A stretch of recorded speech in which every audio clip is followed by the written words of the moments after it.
Hello! Let us continue our adventure of reviewing books that I've read recently.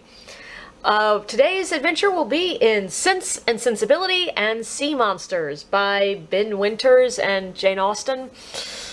I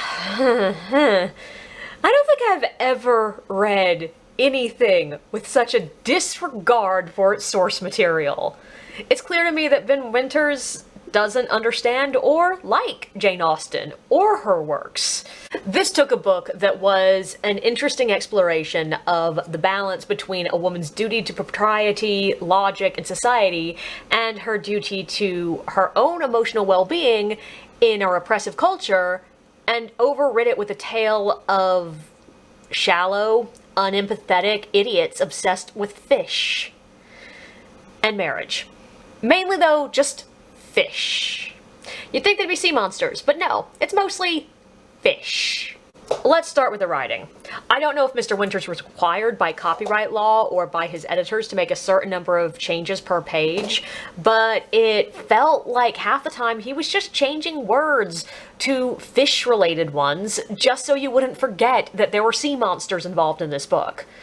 What could have been a few well-placed scenes added or shifted to add a horror plot became a constant voice going, don't forget fish, and ships, and pirates, and old gods.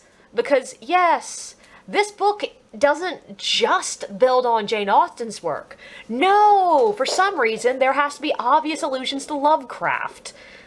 I guess because he's the only author that ever wrote about sea monsters? And the constant addition of fish moments also causes a major problem in the book. There is so much death in this book, and all of it is dismissed or forgotten in moments. This is, of course, because the author needed to jump back to Austen's scenes almost immediately, so literally, there's a scene where somebody dies, and the very next line, characters are discussing what's for dinner. He tried to play it off as funny, and in a few spots as bald social commentary, but it just comes across as inhumane. And it gets worse when they are ignoring their own near-death experiences to discuss what they are doing for lunch. The most egregious scene has two characters discussing an engagement when a city has just been destroyed by a fucking army led by a narwhal, and half of their family and loved ones are missing. But no, we're just discussing an engagement as if nothing happened. The worst done by character in the book, in my opinion, is poor Margaret. The youngest girl is only used for monster-related plot points, and so is completely ignored and silent in most scenes she appears in, speaking just long enough to say something ominous and be forgotten. This all stems from the author's obvious disregard for the original work. And it's not just me being like, oh my god, Austen's perfect! How dare you defile this wonderful work of literature!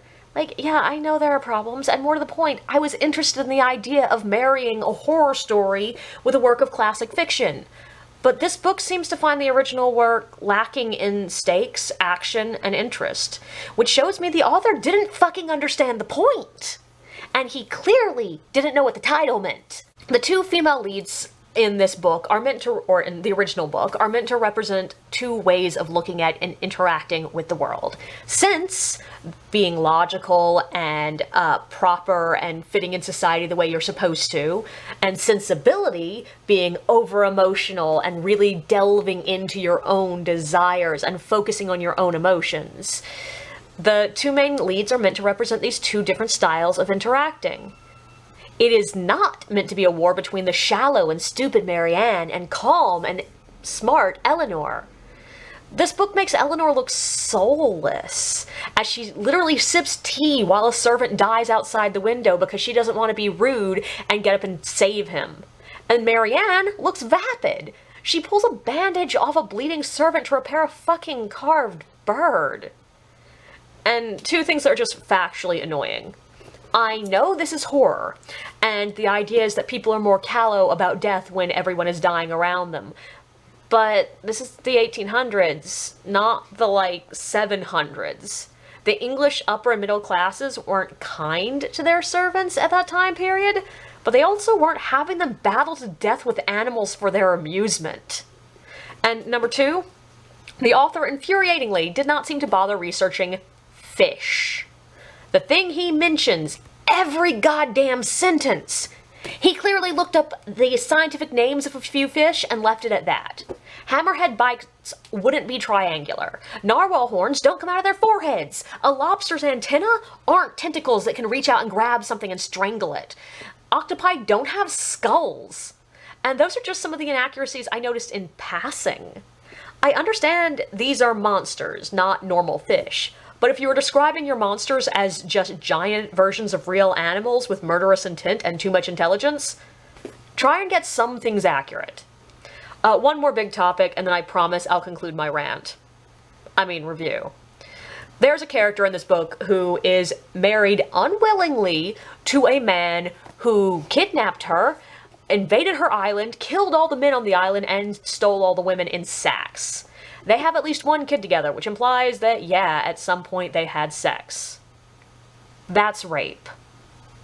And it's played as a fucking joke. Over and over again, because Winters never lets a joke happen just once. Characters make comments about this woman being kidnapped and raped. As a fucking joke. It's even written as though we are supposed to feel sorry for the man when she escapes. That can fuck all the way off. And here we are at my conclusion. I know the author meant this as a silly commentary on Austen, the time and place she was writing, the romantic and horror genre, Anglocentrism, but I did not laugh. The thing about parody is it has to make you laugh.